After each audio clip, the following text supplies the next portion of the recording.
দর্শক, ওসমান হাদির খবরাখবর জানাতে সরাসরি যুক্ত হচ্ছেন সহকর্মী হাসান আল মাহমুদ এবং আলভি রায়হান। প্রথমেই যাব এভার কেয়ার হসপিটালে হাসান মাহমুদের কাছে। হাসান, হাদিকে বিদেশ নেওয়ার প্রস্তুতি নিয়ে সর্বশেষ কি তথ্য রয়েছে জানাবেন আমাদেরকে। ধন্যবাদ আপনাকে। আমরা যতটুকু সবশেষ জানতে পেরেছি যে 11টা 20 মিনিটে সিঙ্গাপুরে যে এয়ার অ্যাম্বুলেন্স সেটি কিন্তু ঢাকা অবতরণ করেছেন এবং ঠিক 11টার দিকেই কিন্তু এভার কেয়ার হাসপাতালে 13 সদস্য বিশিষ্ট যে মেডিকেল বোর্ড, একই সাথে ঢাকা মেডিকেল সহ আরও বেশ কয়েকজনটি জায়গার মেডিকেল যে চিকিৎসকরা রয়েছেন, হাদির সংশ্লিষ্ট চিকিৎসকরা, তারা কিন্তু বোর্ড বসেছে এবং তারা চূড়ান্ত সিদ্ধান্ত দিবেন যে আসলে তাকে এই মুহূর্তে ফ্লাই করবার মতো ক্যাপাসিটি আছে কিনা এবং তাকে ফ্লাই করবার জন্য যে সার্বিক প্রস্তুতিগুলো দরকার সেগুলোও কিন্তু নেওয়া হতে পারে বলে আমরা জানতে পেরেছি সেই বোর্ডের সিদ্ধান্ত অনুযায়ী। এবং ঠিক 12:30 নাগাদ হয়তো তারা একটি ব্রিফ করবেন, আমাদেরকে জানাবেন এবং এরপরেই কিন্তু তিনি এই বিশেষ অ্যাম্বুলেন্সে করে তাকে হযরত শাহজালাল আন্তর্জাতিক বিমানবন্দরে নেওয়া হবে। এজন্য যে সার্বিক প্রস্তুতি সেটি কিন্তু পুলিশের পক্ষ থেকে নেওয়া হয়েছে, আইন শৃঙ্খলা রক্ষাকারী বাহিনীর সদস্যরাও এখানে নিয়েছেন এবং কোনো ধরনের বিশৃঙ্খল পরিবেশ যাতে তৈরি না সে ব্যাপারে কিন্তু তারা সর্বোচ্চ তৎপর রয়েছেন বলে এই মুহূর্তে আমরা দেখতে পাচ্ছি। এবং গত 2 দিন ধরে যেহেতু এখানে তিনি চিকিৎসাধীন, ফলে এখানকার চিকিৎসকরা আসলে পুরো গাইডলাইন ফলো করে চিকিৎসা দিচ্ছেন এবং যেহেতু তাকে ভেন্টিলেশনে রাখতে হয়েছে এবং কিছু কিছু জায়গায় কৃত্রিম সাপোর্ট দিয়ে আসলে তাকে সেগুলো বিশেষ অঙ্গগুলোকে সচল রাখতে হয়েছে, বিশেষ করে কিডনি এবং হার্টের যেসব জায়গায় সেগুলোতে কিন্তু আর্টিফিশিয়াল সাপোর্ট দিয়ে তাদের রাখতে হচ্ছে যাতে সেসব অঙ্গে আসলে খুব বেশি প্রেশার না পড়ে। এবং সেগুলো আসলে এখন পর্যন্ত চিকিৎসকরা বলেছিলেন যে গতকালকেও তারা সর্বোচ্চ চেষ্টা করবেন মেডিকেল টিমকে সাপোর্ট দিতে এবং এর সাথে আমরা দেখেছি সিঙ্গাপুরে যে চিকিৎসক দল আসছেন এবং তারাও কিন্তু এই এয়ার অ্যাম্বুলেন্সে যাবেন সিঙ্গাপুরে হাদির সাথে। এবং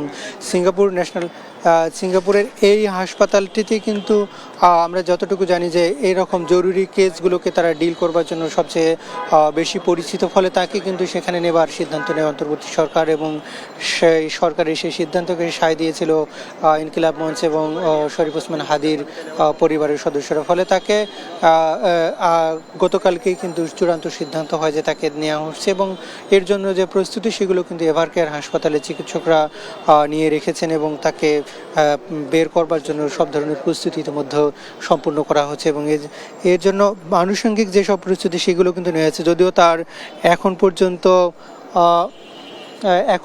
আমরা যতটুকু জানি তার যে মাথার ভিতরে কিন্তু এখনও গুলির কিছু একটা অংশ রয়ে গেছে এবং সেটি কিন্তু এখন সবচেয়ে বড় আশঙ্কার কারণ চিকিৎসকদের কাছে। এবং যদিও গুলিটি বের করা সম্ভব হয়েছে প্রথম অস্ত্রোপচারে এবং দ্বিতীয় আরেকটি অস্ত্রোপচার প্রয়োজন হতে পারে, সেই জন্যও কিন্তু তাকে বাড়তি সতর্কতার সাথে নেওয়া হয়েছে। তো এখন এই মুহূর্তে এয়ারপোর্টে আছেন আমাদের আরেকজন সহকর্মী আলভি, তিনি জানাবেন সেখানকার সবশেষ পরিস্থিতি। আলভি।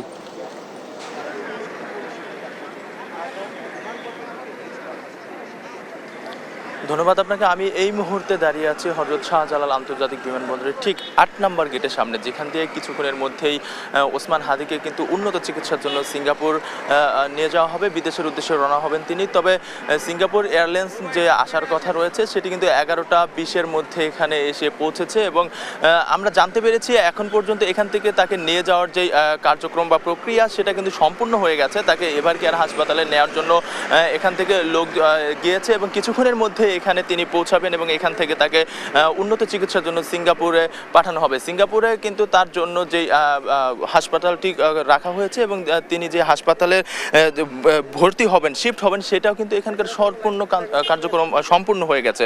প্রধান উপদেষ্টা এবং আমাদের উপদেষ্টা আর মণ্ডলীরা মিটিং করেছেন।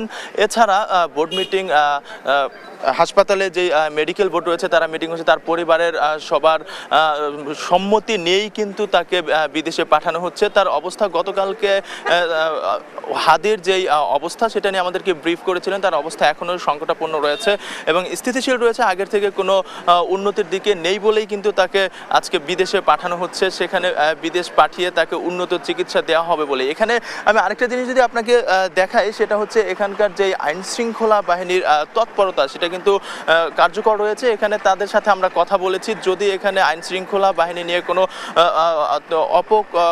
কর্ম বা কোনো অনাকাঙ্ক্ষিত ঘটনা না ঘটে সেজন্য তারা সর্বদা প্রস্তুত রয়েছেন এবং যদি এখানে প্রয়োজন হয় তারা আরও কিন্তু আইনশৃঙ্খলা বাহিনী এখানে মোতায়েন করবেন বলে আমাদেরকে জানিয়েছেন। এছাড়া এখানে আসার জন্য তার যে প্রক্রিয়া এয়ার অ্যাম্বুলেন্সে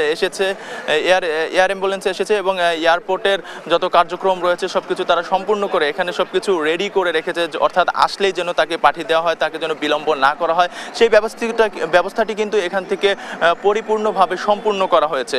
এই ছিল হযরত শাহজালাল আন্তর্জাতিক বিমানবন্দর থেকে আমার কাছে সর্বশেষ তথ্য।